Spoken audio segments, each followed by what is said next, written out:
Ani, may ballpen ka? Oo naman, meron akong extra.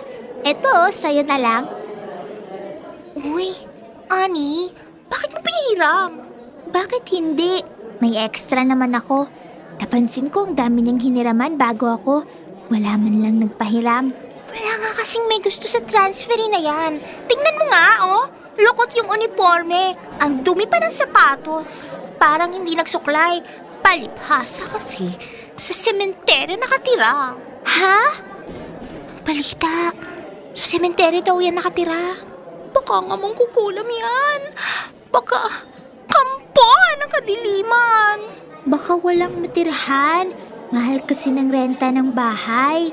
Basta, ayok nga makipagkaibigan sa nakatira sa sementeryo. Glenda, huwag kang ganyan. Masama yan. Desisyon mo naman kung sino yung mga gusto mong maging kaibigan, pero hindi mo ako pwedeng diktahan.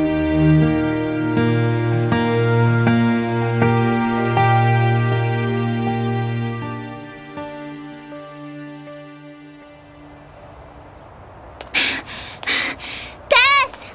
Tess! Uwi ka na? Oo. Sabay na tayo. Naglalakad lang din ako pa uwi. Sigurado ka ba? Anong tanong yun? Oo naman. Hindi kasi ako sanay. Ikaw lang yung kumakausap sa akin sa klase. Lahat sila, nilalayuan ako. Naku, pasensya ka na ha. Mababait naman yung mga kaklase natin. Nagkataon lang na bago ka. Pagtagal-tagal, magiging kaibigan mo din sila. Okay lang kahit hindi. Nandyan ka naman. Magkaibigan na tayo, di ba? Oo naman. Liliko na ako dito, Ani. Dito na yung papunta sa amin. Ha? Wala namang kabahayan dyan, Tess. Papuntang sementeryo yan. Dito nga. Ito yung papunta sa amin. Ingat ka ha. Bukas na lang ulit. Sige, ingat din.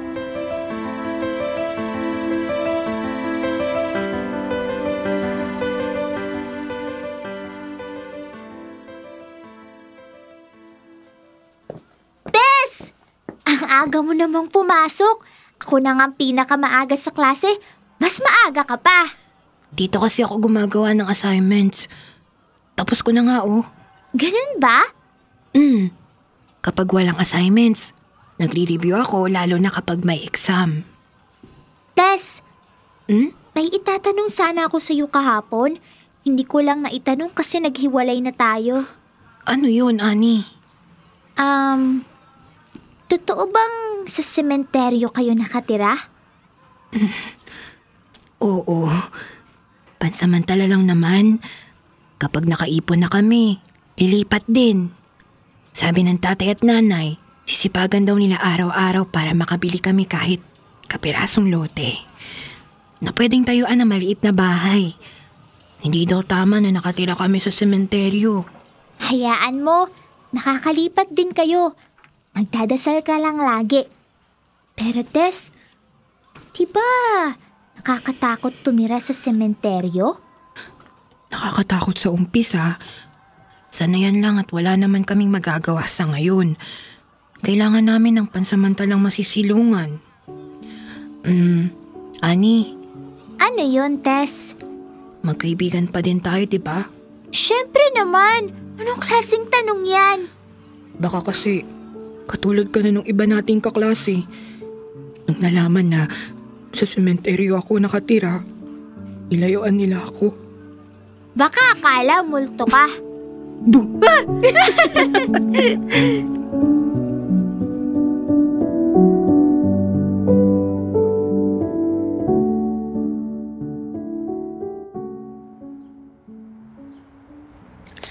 Ani, gusto mong pumunta sa amin bukas? Wala naman tayo masyadong assignments, saka Sabado naman. Ha? Anong meron sa inyo? Wala. Maglalaro lang tayo. Ang saya kaya maglaro sa sementeryo. Sige ba? Hapon ka na pumunta para hindi mainit.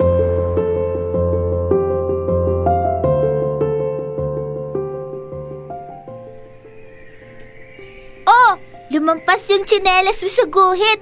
Ako naman! Ang talas naman ng mata mo. Konting-konti lang yung lampas. Siyempre ako pa! Di ka na makakatira, Tess. Tatapusin ko na to! Huwag kang pakasisigurado. Panalo ka na naman, nakakainis. Ang saya nga maglaro dito! Sabi ko sa'yo eh. Pero kailangan ko nang umuwi. Tumidilim na kasi. Sige, ihahatid kita sa labasan. Tess, nakikita mo yun? Ang haba ng buhok ng babae, oh. Puting-puti yung suot. Dinadalaw niya yung puntod ng patay nila. Ayaw din siguro mainitan kaya takip silim kong dumalaw. Kahit nakatalikod, parang ang lungkot-lungkot niya. Umiiyak kasi siya. Naiiyak din tuloy ako. Ang luma ng puntod na dinadalaw niya. Parang ilang dekada nang hindi nalilinis. Oo nga, ano? Mabuti pa. Lapitan natin. Naglilinis ng puntod yung tatay ko. Baka gusto niyang ipalinis yung puntod na dinadalaw niya. Dagdag kita din. Siguradong ipapalinis niya yan. Bilisan nating maglakad para maabutan natin. Baka umalis na. Mukhang kanina pa siya dyan. Tess, parang kailangan nating tumakbo palayo. Ha? Bakit? Yung mga paa kasi ng babae, Tess. Yung mga paa. Tess, tingnan mo yung mga paa. Hindi nakasayad sa lupa! Nakalutang yung babae, Tess! Takbo, Tess! Bilis!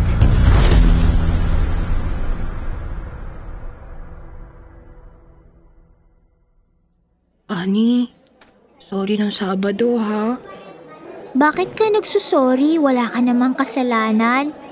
Hindi ka ba nagsisisi na pumunta ka sa amin? Hindi naman. Saka wala naman nangyaring masama sa atin. Anong wala? Tumayo kaya yung mga buhok natin sa tako. Kalimutan na lang natin para di na tayo matakot ulit. Ani, Ano na naman? ang bilis mo palang tumakbo. Parang yung babae ka. Hindi na sumasayad yung mga paa mo sa lupa habang tumatakbo.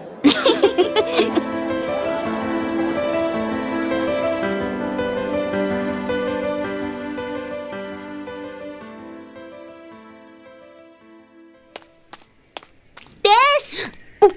Ani, anong ginagawa mo dito? Makikipaglaro sa'yo. Nainginip ako sa amin. Dinala ko tong racket ako ng badminton, no? Oh, sige. Doon tayo sa ilalim ng puno ng talisay para malilim. Hinihingal na ako, Tess. Kakapagod. Sobra ka naman. Hindi pa nga ako pinagpapawisan. Teka, nakikita mo yung batang lalaking nakatalikod? Saan? Ayan ka na naman, Ani. Kung ano-ano nakikita mo. Ayun, no? Nakatayo sa ilalim ng estatwang anghel tapos nakatingin sa malumot na puntod. Oo nga. Tawagin natin, baka marunong mag-badminton. Sub mo. Uy, bata! Ginulat mo naman eh. Ayan, tumakbo tuloy. Halika, habulin natin. Bilis naman nang wala nun. Inikot na nga natin lahat ng posible niyang suotan. Wala pa din. Tess, ginabi na tayo sa paghanap dun sa bata. Kailangan ko nang umuwi. Oo nga, halika na. Ihatid na kita. Pero teka, nasaan na kaya tayo? Hindi ko alam. Ikaw ang nakatira dito. Dapat alam mo. Naligaw na tayo, Ani. Kahit saan ako lumingon, puting nits ang nakikita ko. Hindi ko na alam kung paano pumunta sa labasan o umuwi sa amin. Parang niligaw tayo ng bata. Tess, alalahanin mo. Natatakot na ako. Ang dilim-dilim dito. Saka baka hinahanap na ako ng nanay ko.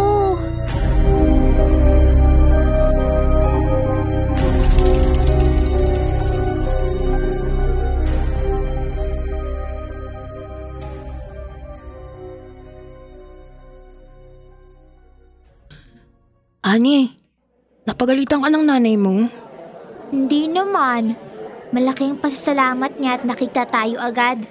Mabuti na lang nagpaalam ako na sa inyo ako pupunta. Kaya alam niya kung saan ako hahanapin. Napahagulgol ako nung makita ko yung malaking flashlights ng mga tanod. Akala ko talaga, hindi na tayo makakauwi. Pwede ba yun? Hindi titigil ang mga magulang natin hanggang hindi tayo nakikita, no? Ang malungkot lang. Bawal na daw akong maglaro sa sementeryo. Pero ang masaya, sabi ng nanay mo sa nanay ko, pwede daw ako pumunta sa inyo. Malawak daw yung bakuran nyo. Oo nga. At pumayag naman ang nanay mo. Punta ka sa amin sa Sabado ah. Oo ba? Pagkatapos ko kumain ng tanghalian, pupunta na ako. Sige, susunduin muna kita kasi unang punta mo. Pag uuwi ka na, ihahatid ka daw namin ni nanay. Sige, excited na ako.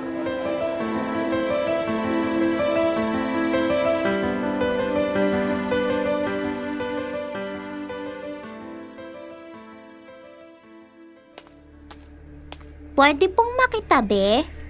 Sige, Iha. Anong ginagawa mo dito? May dadalawin ka? Wala po. Hinihintay ko lang po yung kaibigan ko. Magpapaalam po siya sa tatay niya kasi maglalaro kami sa amin. Kaso po yung tatay niya, isesemento pa yung nitso nung ililibing ngayon. Yun po. Ganun ba? Sadyang napakabilis ng buhay. Sa isang iglap, pwedeng matapos ang lahat. Ani! Ani, sandali na lang ha. Ang tagal kasi umiyak ng asawa nung namatay. Hindi tuloy maibaba yung kabaong sa hukay. Ayos lang. Pasensya na ha. Hindi kasi ako pwedeng umalis nang hindi nagpapaalam kay tatay. Halika dun. Wala kang kasama dyan eh. Meron. Sige na. Puntahan mo na lang ako dito kapag nakapagpaalam ka na. Ani, ayan ka na naman. Kinikilabutan na naman ako sa'yo. Wala kang ang kasama dyan eh. Unless may nakikita ka na namang hindi ko nakikita. Halika na nga. Hindi kita iiwan dito sa ayaw at sa gusto mo. Ang harsh. Huwag mo na nga akong hawakan. Sasama na ako.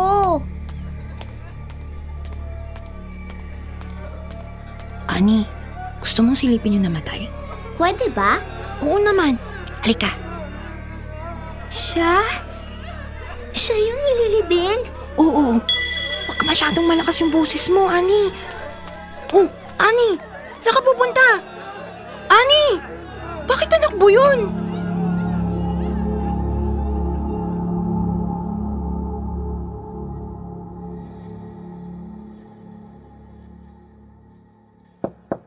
Tao po!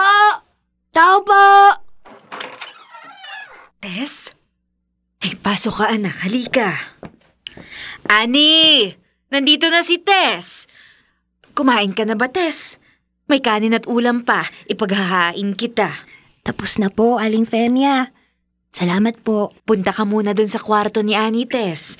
Maya-maya ipagluluto ko kayo ng merienda. Ginataang bilo-bilo. Paborito ni Ani yun. Sigurado akong magugustuhan mo rin.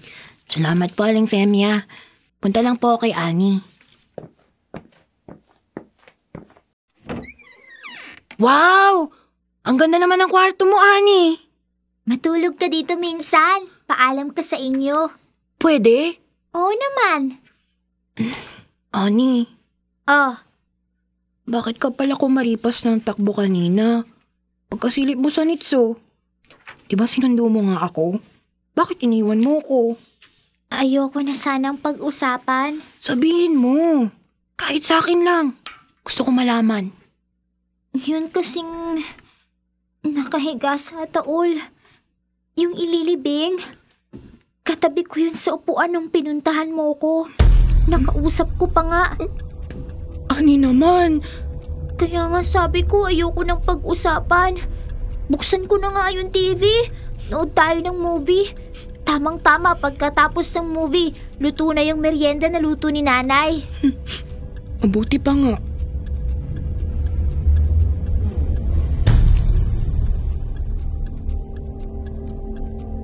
Dear love, hindi na ako bumalik pa sa sementeryo simula noon. Tuwing pupunta kasi ako, kung ano-anong nakikita ko. Buti na lang at nakalipat na ng tirahan ng kaibigan kong si Tess. Panay-panay ang aking pagdarasal dahil baka kung ano na naman ang elementong makasalubong at makausap ko. Ikaw, nakaranas ka na bang makakita ng multo? Tignan mong mabuti ang katabi mo. Baka pugot na ang ulo. Ingat, mga kabisyo.